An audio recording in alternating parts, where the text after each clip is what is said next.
I'll never forget the look on Karen's face as the red and blue lights flashed across her lawn. Arms crossed, smug smile, she gestured toward our gated driveway, certain of triumph. 2 police officers approached. One touched his earpiece, his expression changed. Officer 1, ma'am, dispatch is telling us this is a false report. There's no emergency. Karen's jaw dropped. Karen, that's impossible. I heard screaming. Something suspicious is happening. What Karen didn't know, the 911 dispatcher who took her call was my wife, Elaine. And Elaine had recognized Karen's voice immediately. My wife and I moved into our dream home 3 months ago, on the edge of Oakwood Estates. Technically outside the HOA boundaries, a fact confirmed by documentation. That didn't stop Karen Wilkins, the self-appointed HOA president. A week after we moved in, she showed up, clipboard in hand. Karen, welcome to the neighborhood. Your mailbox doesn't meet our community standards. Replace it within 7 days. I politely explained our property wasn't part of the HOA. She waved away my documentation. Karen, Tatsache Misskonzeption. All homes in this visual corridor are subject to our aesthetic guidelines. She thrust a 3-ring binder, 100 pages of ridiculous rules, into my hands. She was back the next week for landscaping, the week after for porch lights. Each time, I explained the non-HOA status. Each time, she grew more agitated. After ignoring her failed, she left violation notices taped to our mailbox. Things escalated. Karen photographed our house, once blocking our driveway with her golf cart, the vehicle of petty tyrants, to measure our hedges. We received a certified letter demanding $750 in HOA fines.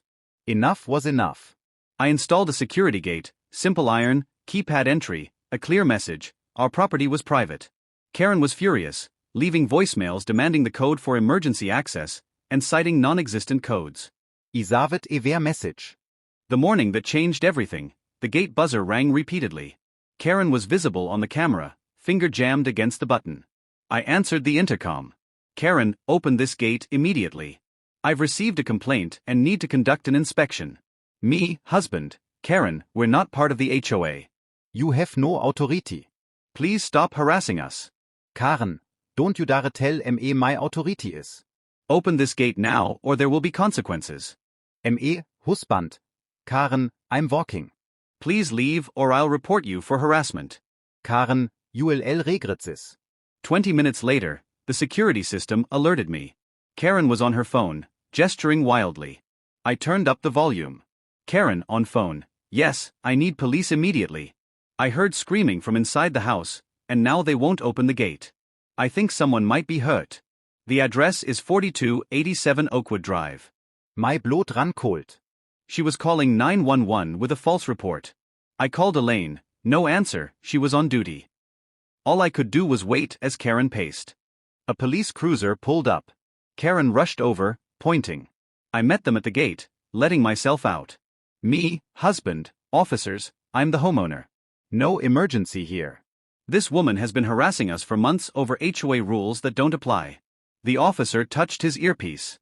Officer 1, sir, is your wife Elaine Miller? I nodded, confused.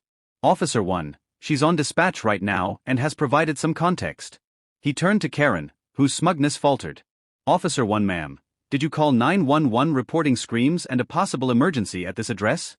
Karen, yes, and they wouldn't open the gate. There could be someone hurt. The officer's face hardened.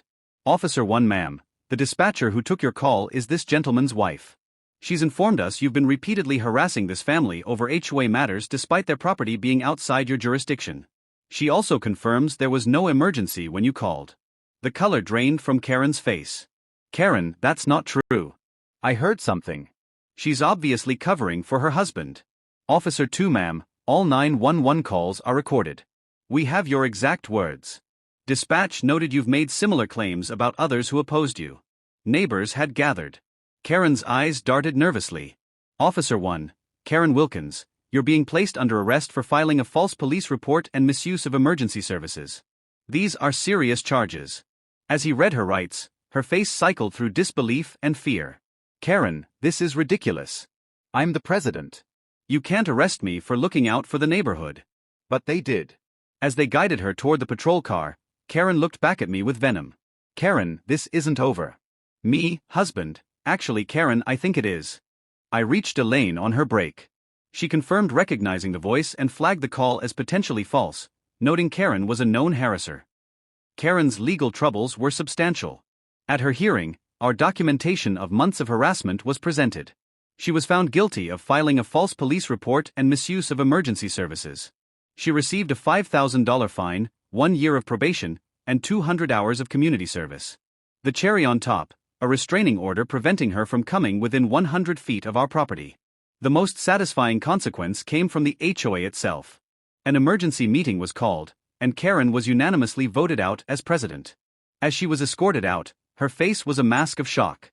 Her reign of petty tyranny had finally come to an end.